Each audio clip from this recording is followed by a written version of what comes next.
நேரம் காலை 6 மணி. இலங்கை ஒலிபரப்பு கூட்டுத்தாபனம் செய்திகள். செய்தி ஆசிரியர் ஸ்ரீ நாகவாணி ராஜா. வாசிப்பவர் சிவராஜா தக்கீஷன். முதலில் தலைப்புச் செய்திகள். சர்வதேச நாணய நிதியத்தின் விரிவாக்கப்பட்ட கடன் வேலை திட்டம் தொடர்பில் விசேட கலந்துரையாடல் வாஷிங்டனில். ஈரான் ஜனாதிபதி இலங்கை விஜயம். அஸ்வசும நலன்புரி திட்டத்திற்கு மேலும் 1,82,000 குடும்பங்கள் தகுதி. நெல் கொள்வனவு சபையினால் இன்று முதல் நெல் கொள்வனவு. இந்தோனேஷியாவில் நிலநடுக்கம்.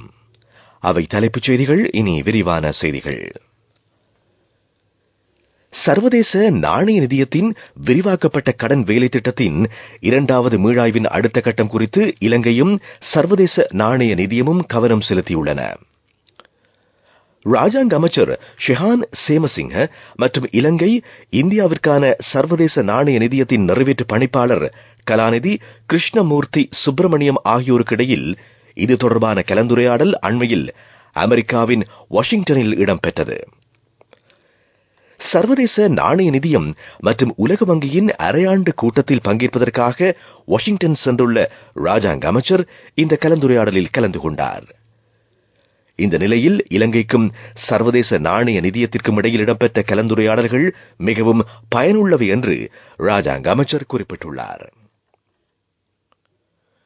மேன்முறையீடுகள் மற்றும் ஆட்சேபனைகளை பரிசீலித்ததன் பின்னர் மேலும் 1,82,140 குடும்பங்கள் அஸ்வசும நலன்புரி திட்டத்தில் நன்மைகளை பெற தகுதி பெற்றிருப்பதாக நிதி அமைச்சு தெரிவித்துள்ளது.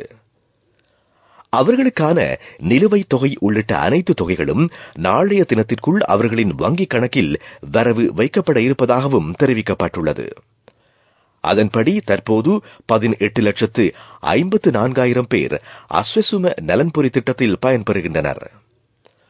அவர்களுக்காக 5,850 கோடி ரூபாய்களை அரசாங்கம் செலவிடுகிறது. நிவாரண பலன்களை பெறுவதற்கான அனைத்து தகுதி தேவைகளையும் பூர்த்தி செய்துள்ள சுமார் 2 லட்சம் குடும்பங்கள் இதுவரை தங்கள் வங்கிக் கணக்கை திறக்கவும் அது தொடர்பான தகவல்களை புதுப்பிக்கவும் தவறிவிட்டதாக நிதி அமைச்சு குறிப்பிட்டுள்ளது. இது தொடர்பில் பிரதேச செயலாளர் அலுவலகம் மற்றும் ஊடகவியலாளர்களினால் அறிவிக்கப்பட்ட போதும் இதுவரை குடும்பத்தாரிடம் இருந்து எவ்வித பதிலும் கிடைக்கவில்லை. 2ஆம் கட்டமாக 4 லட்சத்திற்கும் மேற்பட்ட விண்ணப்பங்கள் பெறப்பட்டுள்ளன. அவர்களில் சுமார் 2,86,000 பேரின் தகவல்கள் தற்போது கணனியில் சேர்க்கப்பட்டுள்ளன. அஸ்வசும நலன்புரி திட்டத்தில் 24 லட்சம் குடும்பங்களை இணைக்க வேண்டும் என்பதே அரசாங்கத்தின் எதிர்பார்ப்பு. அதற்கு இந்த ஆண்டு வரவு செலவு திட்டத்தில் 20,500 கோடி ரூபாய்கள் ஒதுக்கப்பட்டுள்ளதாகவும் நிதி ராஜாங்க அமைச்சர் ஷெஹான் சேமசிங்க குறிப்பிட்டுள்ளார். நெல் கொள்வனவு நடவடிக்கை இன்று முதல் மீண்டும் ஆரம்பிக்கப்படும் என்று நெல் சந்தைப்படுத்தல் சபை தெரிவித்துள்ளது. புத்தாண்டு கால பகுதியில் நெல் கொள்வனவு நடவடிக்கைகள் தற்காலிகமாக இடைநிறுத்தப்பட்டிருந்தன. நெல் கொள்வனவுக்கென்று நாடளாவிய ரீதியில் 37 களஞ்சியங்கள் திறக்கப்பட்டுள்ளன. விவசாயிகளிடமிருந்து நியாயமான விலையில் நெல்லை கொள்வனவு செய்ய நடவடிக்கை எடுக்கப்பட்டிருப்பதாக நெல் சந்தைப்படுத்தல் சபை தெரிவித்துள்ளது. ஈரான் ஜனாதிபதி இப்ராஹிம் ரைசி ஒரு நாள் உத்தியோகபூர்வ விஜயமாக எதிர்வரும் 24ஆம் தேதி இலங்கை வரவுள்ளார். ஈரானின் 52 கோடியே $90 மில்லியன் நிதி உதவியில் நிர்மாணிக்கப்பட்ட உமா ஒய பல்நோக்கு அபிவிருத்தி திட்டத்தின் திறப்பு விழாவில் பங்கேற்பதற்காக அவர் இலங்கை வரவிருப்பதாக இலங்கைக்கான ஈரான் தூதரகம் தெரிவித்துள்ளது. 2008ஆம் ஆண்டு ஏப்ரல் மாதம் அப்போதைய ஈரானிய ஜனாதிபதி மெஹமூத் அஹ்மதி நெஜாடின் இலங்கை விஜயத்தின் பின்னர் ஈரானிய ஜனாதிபதியொருவர் இலங்கைக்கு விஜயம் செய்வது இதுவே முதல் தடவையாகும். நீங்கள் கேட்டுக்கொண்டிருப்பது இலங்கை ஒலிபரப்பு கூட்டுத்தாபனத்தின் செய்திகள்.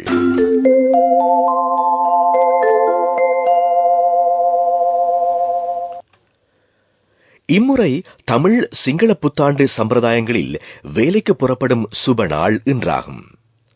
இன்று காலை 6:52 பச்சை வஸ்திரம் அணிந்து நெய் வெல்லம் கலந்த பால் சாதம் அருந்தி வடக்கு நோக்கி பணிக்கு புறப்படுவது உசிதமென்று கூறப்படுகிறது. குடிவரவு மற்றும் குடியகல்வு திணைக்களத்தின் புதிய விசா முறையொன்றினை நடைமுறைப்படுத்தல் மற்றும் புதிய இணைய வழிமுறையினை செயற்படுத்துகின்ற பணி இன்று முதல் ஆரம்பிப்பதற்கு அனைத்து நடவடிக்கைகளும் தயார்படுத்தப்பட்டுள்ளன.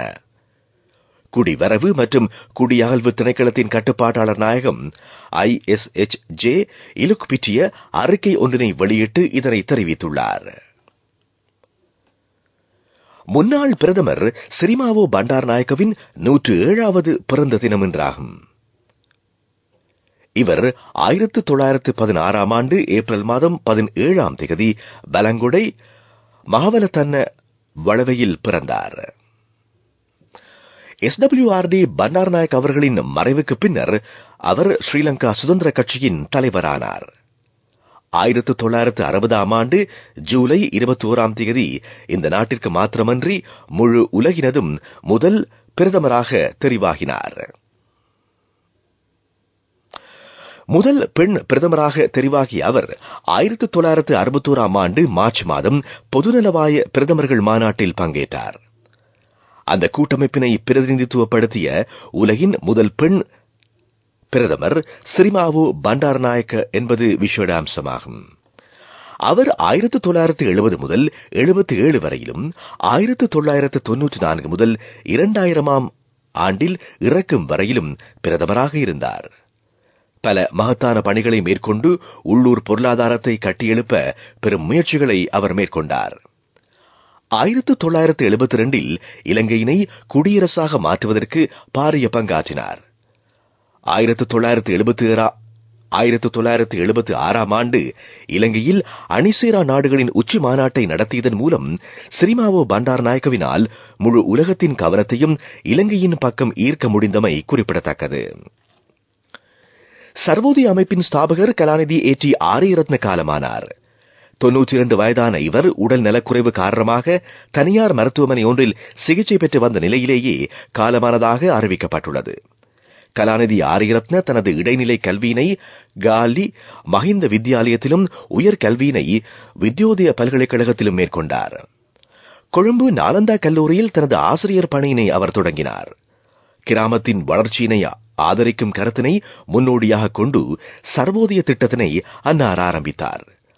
63 ஆண்டுகளுக்கு மேலாக சர்வோதய அமைப்பு நாட்டின் மிகப்பெரிய அரசு சாரா அமைப்பாக இயங்கி வருகிறது. கலாநிதி AT ஆரியரத்ன மக்களுக்கான அர்ப்பணிப்பிற்கான தேசிய மற்றும் சர்வதேச ரீதியில் பாராட்டை பெற்றவராவார். அன்னாரின் இறுதி கிரியைகளை அரச மரியாதையுடன் நடத்துமாறு பிரதமர் தினேஷ் குணவர்தன அரச நிர்வாகத்திடம் வேண்டுகோள் விடுத்துள்ளார். உள்நாட்டு அலுவல்கள், மாகாண சபைகள் மற்றும் உள்ளூராட்சி அமைச்சின் செயலாளர் பிரதீப் யசரத்னவிற்கு பிரதமர் இது தொடர்பில் பணிப்புரை விடுத்துள்ளார். இது தொடர்பில் ஜனாதிபதியுடனும் பிரதமர் கலந்துரையாடியுள்ளார். முன்னாள் பிரதி அமைச்சர் பாலித்த தெவரபெரும காலமானார். 64 வயதுடைய பாலித்த தெவரபெரும மின்சாரம் தாக்கி உயிரிழந்ததாக குடும்பத்தினர் தெரிவித்துள்ளார்கள்.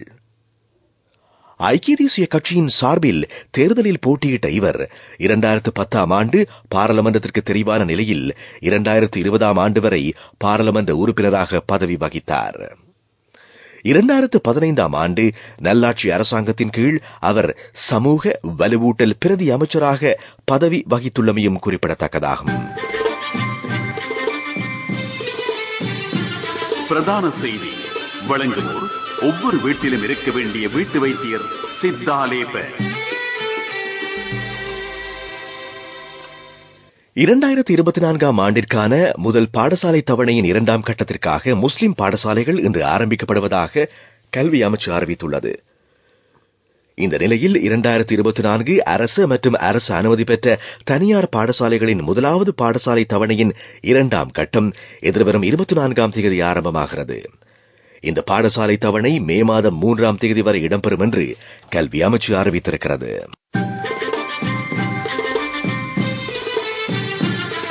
பிரதான செய்தி வழங்கியோர் ஒவ்வொரு வீட்டிலும் இருக்க வேண்டிய வீட்டு வைத்தியர் சித்தாலேப.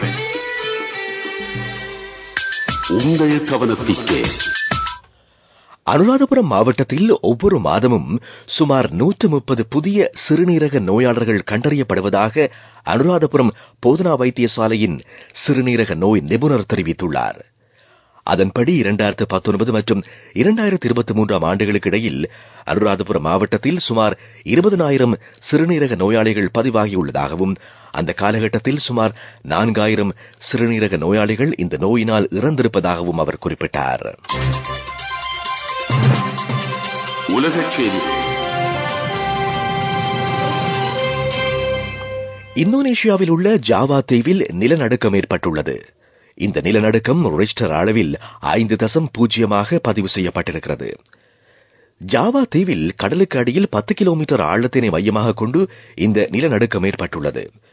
நிலநடுக்கத்தினால் ஏற்பட்ட சேதங்கள் தொடர்பான விவரங்கள் இதுவரை வெளியிடப்படவில்லை. அபிவிருத்தி செய்திகள்.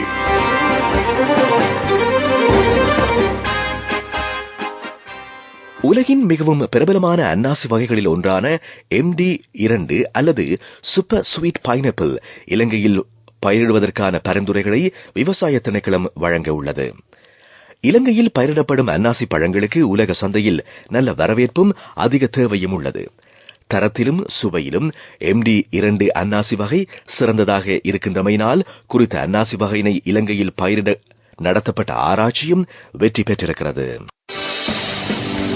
விளையாட்டுச் செய்திகள்.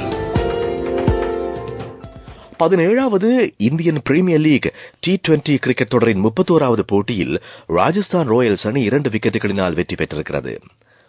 ஈடன் கார்டன் மைதானத்தில் இடம்பெற்ற இந்த போட்டியில் கொல்கத்தா நைட் ரைடர்ஸ் அணியும் ராஜஸ்தான் ராயல்ஸ் அணியும் போட்டியில் நேற்று பங்கேற்றன. நாணய சுழற்சியில் வெற்றி பெற்ற ராஜஸ்தான் ராயல்ஸ் அணி களத்தடுப்பை தெரிவு செய்தது. அதன்படி முதலில் துடுப்படுத்த ஆடிய கொல்கத்தா நைட் ரைடர்ஸ் 20 ஓவர்கள் நிறைவில் 6 விக்கெட்டுகளை இழந்து 223 ஓட்டங்களை பெற்றது. சுனில் நரேன் 109 ஓட்டங்களை பெற்றார். பதிலுக்கு துடுப்படுத்த ஆடிய ராஜஸ்தான் ராயல்ஸ் அணி 8 விக்கெட்டுகளை இழந்து 224 ஓட்டங்களை பெற்று வெற்றி பெற்றுள்ளது. துடுப்பாட்டத்தில் ஜோஸ் பட்லர் ஆட்டமிழக்காமல் 107 ஓட்டங்களை பெற்றார். இதேவேளை தொடரின் 32வது போட்டி இன்று இடம்பெறவிருக்கிறது. போட்டியில் குஜராத் டைட்டன்ஸ் அணியும் டெல்லி கேபிட்டல்ஸ் அணியும் பங்கேற்க உள்ளன. இந்த போட்டி அகமதாபாத்தில் இன்று இரவு 7:30 ஆரம்பமாக உள்ளது. துடிப்பான யூத்திற்கு லைஃபில் சேஞ்சுக்கு சரியாக செட் ஆகும். கண்கள் மூடி கண்ட கனவுகள் நிறைவேற யூத்திற்கு செட் ஆகும் ஃப்ரெண்ட்ஷிப் இதுதானே. NSBI இத்துரு மித்துரு அக்கவுண்ட் ட்ரீம் நிறைவேற சரியான பிளான். வர்த்தக செய்தி அனுசரணை. தேசிய சேமிப்பு வங்கி உங்கள் பணத்திற்கு பாதுகாப்பான இடம். இலங்கையின் கொக்கோவிற்கு சிறந்த கேள்வி நிலவுகிறது. எனினும் உள்ளூர் சந்தையில் கேள்விக்கு போதுமான அளவு உற்பத்தி இல்லை. இதனை சாக்லேட் வர்த்தகர்கள் தெரிவித்திருக்கிறார்கள். சுவிட்சர்லாந்தின் தொழிற்சாலை ஒன்றிற்கு இலங்கையின் கொக்கோவினை வழங்கிய சந்தர்ப்பத்தில் ஏனைய நாடுகளில் இருந்து இறக்குமதி செய்யப்பட்ட கொக்கோவை விட இலங்கையின் கொக்கோ தரமானது என்பது உறுதிப்படுத்தப்பட்டிருக்கிறது. வர்த்தக செய்தி அனுசரணை. தேசிய சேமிப்பு வங்கி உங்கள் பணத்திற்கு பாதுகாப்பான இடம். துடிப்பான யூத்திற்கு லைஃபில் சேஞ்சுக்கு சரியாக செட் ஆகும்.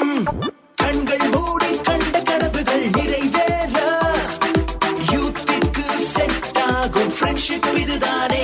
NSBI இத்துரு மித்துரு அக்கவுண்ட் ட்ரீம் நிறைவேற சரியான பிளான். பொருளாதார செய்திகள். சுற்றுலா பயணிகளின் வருகையும் கடந்த வருடத்துடன் ஒப்பிடுகையில் 89.4% அதிகரித்துள்ளது. இதற்கமைய சுற்றுலா பயணிகளின் வருகையின் மூலம் கிடைத்த வருமானம் 1025 மில்லியன் அமெரிக்க டாலர்கள் என்று மத்திய வங்கி அறிவித்துள்ளது. காலநிலை அறிக்கை. நாட்டின் மேல் சபரகமுவ, மத்திய, வடமேல் மற்றும் ஊவா மாகாணங்களிலும் காலி மற்றும் மாத்தறை மாவட்டங்களிலும் பல இடங்களில் பிற்பகல் 2 மணிக்கு பின்னர் மழை அல்லது இடியுடன் கூடிய மழை பெய்யக்கூடிய சாத்தியம் காணப்படுவதாக வளிமண்டலவியல் திணைக்களம் எதிர்வு கூறியுள்ளது. தெற்கு கரையோர பிரதேசங்களில் காலை வேளையில் சிறிதளவில் மழை பெய்யும் என்றும் எதிர்பார்க்கப்படுகிறது.